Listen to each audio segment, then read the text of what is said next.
You have to look for the big battle ahead of keeping these two rails together. All political parties have to be ready for battles ahead. But I want you to just step back for a second, Sanket, and underline the importance of what has happened. I know in an election, and you know, one person wins, one loses. But today, everyone has won. Do not forget, it sounds obvious once it's done. It is taken for granted because people don't want to underline things which are important. But here you have an election with not the slightest untoward event or incident. You have not a very small election. You have a large number across the country.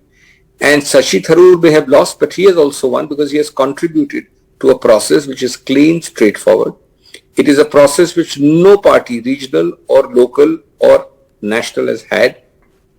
And therefore, I think you kind of tend to move people. I found people tilting at windmills in other programs. They tend to say, oh, then why did he go to visit her first? And why did she come to visit him first? And why was the announcement made before?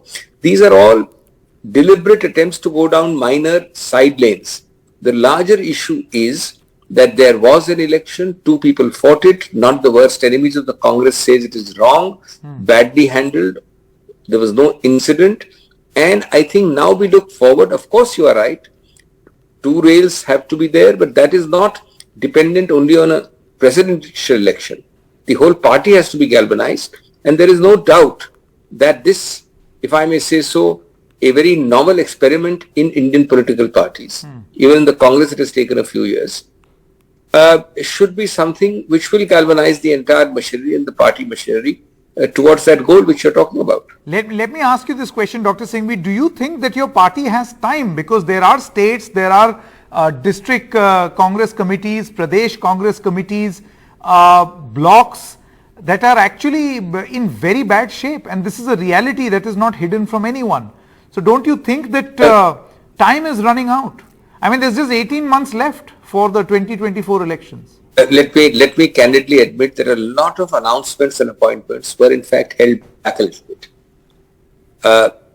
Some more you would have seen, certainly. I know for a fact, I'm not taking names, important committees, etc. were not announced, at least in the last 2 to 3 months, because of this impending election. Because equally, as you know, your tribe is ready to say, Chit bhi meri, pat bhi meri. If you had announced that, you would have said, oh, this is a fait accompli been given to the next president. So I think the attempt was to leave open a zone of discretion for the next president.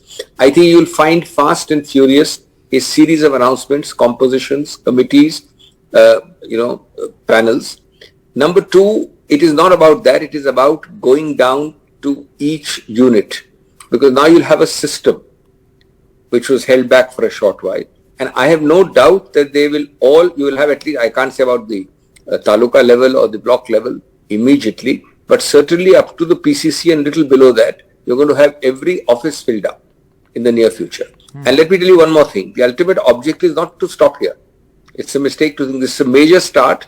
It's a major completion at the apex level, but you will eventually translate this into lower level elections, be it the CWC, be it also, but that must take time, and that will not hold up the process of fighting against the ruling party for the national elections coming up a couple of years down the line.